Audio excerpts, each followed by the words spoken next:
A biblical perspective on life, culture and current events. This is 2020 on Vision. The Catholic Church has elected a new Pope. Cardinal Robert Prevost. He'll be known as Pope Leo XIV. He's the first American in a 2,000-year history, and a special guest to talk about the new Pope, Dr. Sandie Cornish, is Senior Lecturer for the School of Theology at the Australian Catholic University in North Sydney. Sandie specialises in Catholic social teaching, of which Pope Leo XIV is known for embracing through his work as a missionary priest. Sandie, a special welcome along to 2020. Good morning, Neil. Good to be with you. And I know I've just gotten you off a train and you've found a quiet spot, so wonderful to be able to talk to you. Pope Leo XIV, let's just get straight into the deep end here a little, because something that you're very familiar with is that popes often follow on from earlier popes.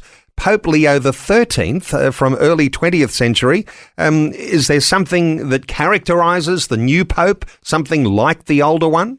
It's a very clear sign to Catholics that he's interested in continuing the tradition of Catholic social thought and action, not only continuing the emphasis of Pope Francis, his immediate predecessor, on justice, ecology and peace, but signalling that this tradition goes back much further. The beginning of the teachings for the modern period was with an encyclical that Pope Leo XIII published in 1891, called Rerum Novarum, and it was about the conditions of the working classes.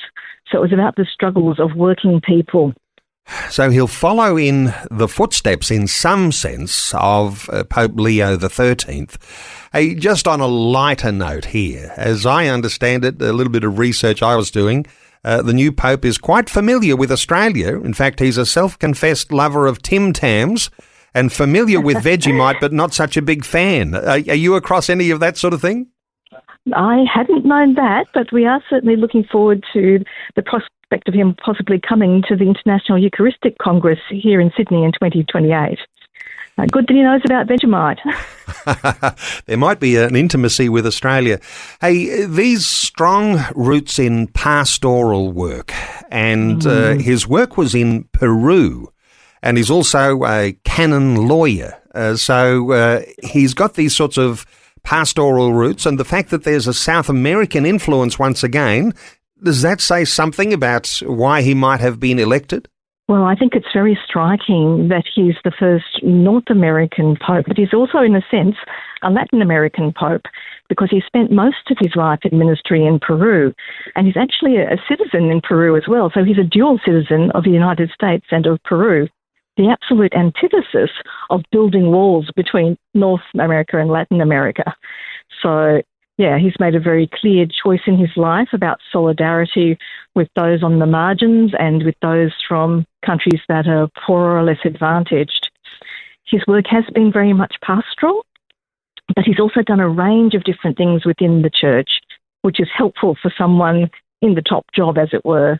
You know, he's done grassroots missionary work, he's led parishes, he's led dioceses. He was the international leader of the Augustinian Friars for 2 terms.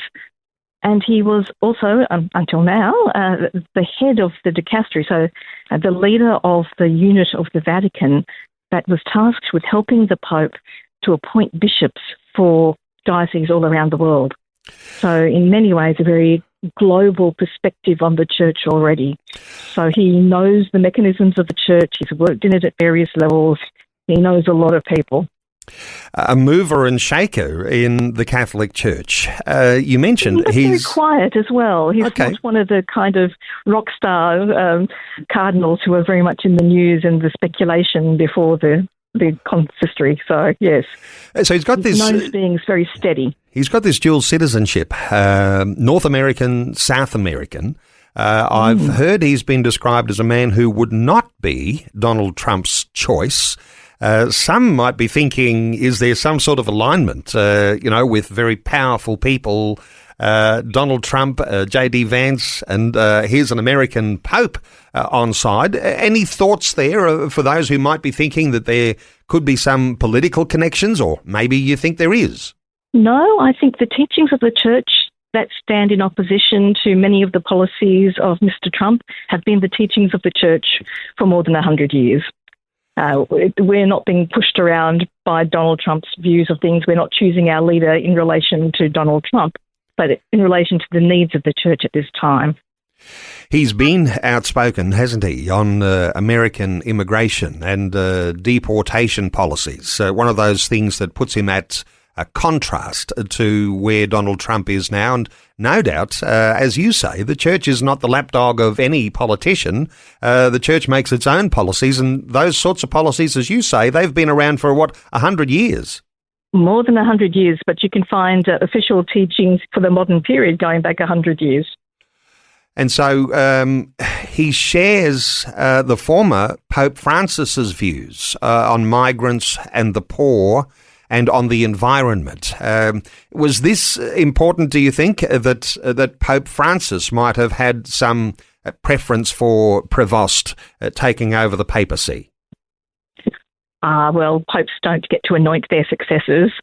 So really it was a matter of discernment of the whole body of the College of Cardinals, all of those over the age of 80, under the age of 80 who were able to be part of the election. I think Francis would be pleased that someone who has already made clear that he wants to continue the path of synodality, really looking to make the church more participatory, more humble, more connected with the poor and the earth. I'm sure Francis would be pleased. But yes, it's not really a matter that the outgoing Pope has a lot of control over. We like to believe that it's really in the hands of the Holy Spirit and the openness of the cardinals to the movement of the Holy Spirit in all of those days of the general congregations of discussion and prayer, as well as the actual voting which takes place in the conclave. That's interesting because when we talk conclaves, and for those who are listening, some will be Catholic and others Protestant, conclaves are a little bit different in the way that, choosing a leader, but there is a certain sense in which waiting on God and having a inspiration from the Holy Spirit as to the new leader, that's got a pretty good biblical spiritual foundation, hasn't it? It does, really sound roots in the processes of the early church. He's described as middle of the range on politics and well-liked with his quiet nature that you already mentioned there. But do you think that he needs to have a middle-of-the-range position? Do you think he's likely to come out with, some strong leadership in different areas? Well, I think here it's important that he's an Augustinian. So the Augustinians, their charism really values very strongly community and unity and friendship, but is very, very deeply rooted in interiority and prayer. So they don't just stick together no matter what. They pray and discuss in community very extensively before important decisions.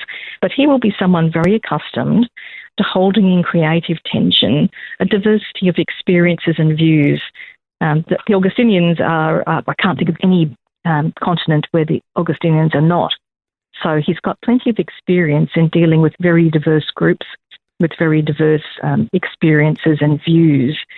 So that quiet confidence in being able to hold unity and diversity, I think, is going to be a gift for the church at this time. Yes, unity and diversity. I note one report I was reading on gender ideology saying last year it's confusing because it seeks to create genders that don't exist. So in a statement like that and not knowing the whole context, and I've just picked that up from a report, you might say from a statement like that there's a certain level of common sense likely to be applied to a lot of different areas of policy. Any thoughts from you on that? Well, I think at the two big meetings of the Synod on Synodality, they were month-long assemblies, the issue around LGBTQI people was about how do we respect and love and welcome everybody, absolutely everyone, as Christ does, but also hold that with the teachings of the church around sexuality, marriage, and family life. So there's a attention pastorally to be held, how to love, care for and welcome people, but also uphold the teachings of the church. Undoubtedly, whoever took over the reins of the papacy would be facing a lot of tensions, and it's not going to be an easy road to walk. He hasn't come without a little bit of controversy too, accused of covering up sexual abuse within the church. We've seen those sorts of accusations made widely, and sometimes they don't have the same sort of grounds. But he's come into that, and the other cardinals were aware of any accusations there, but they've seen fit to elect him as Pope, and so obviously those things don't hold a lot of weight by way of the other cardinals. Well, I'm not sure that I would say that exactly. But certainly when I think back over my years of service in the Catholic Church, the ways that I might have reacted 10, 20, 30 years ago to something would be very different to how I might react today. And many of the cardinals in the conclave may have had their own experiences of responding how they thought best to various challenges, and then later seeing that perhaps that was not the best way to respond. A little bit like the scribbling in the dirt and the casting of stones and the people departing, starting with the eldest. And have we all done excellently in that area? Yeah, and when you think context, historic context, and which sorts of accusations might be made, those things are so important. We've got to end our conversation. How he acts from now forward is really important. Yes, well, I was going to lead you into the thought that he will now be looking to establish a level of an image for his papacy that will make that a little bit unique. But I'm interested in his humility, and you might have your own thoughts, modelled on Pope Leo XIII and that Augustinian connection there. Is he likely to take a very humble approach to leadership? How does that work with the Augustinian foundations and a name like that after Pope Leo XIII?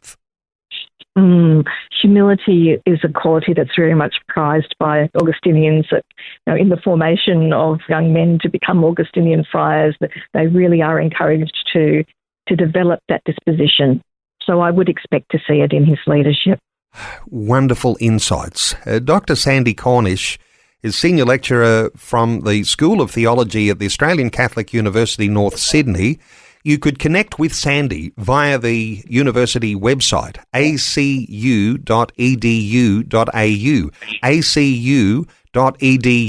acu.edu.au. Significant times ahead. The Catholic Church has a new Pope, and he was elected overnight. Dr. Sandie Cornish, thank you so much for sharing your insights with us today on 2020. Thank you for having me, Neil. Thanks for taking time to listen to this audio on demand from Vision Christian Media. To find out more about us, go to vision.org.au.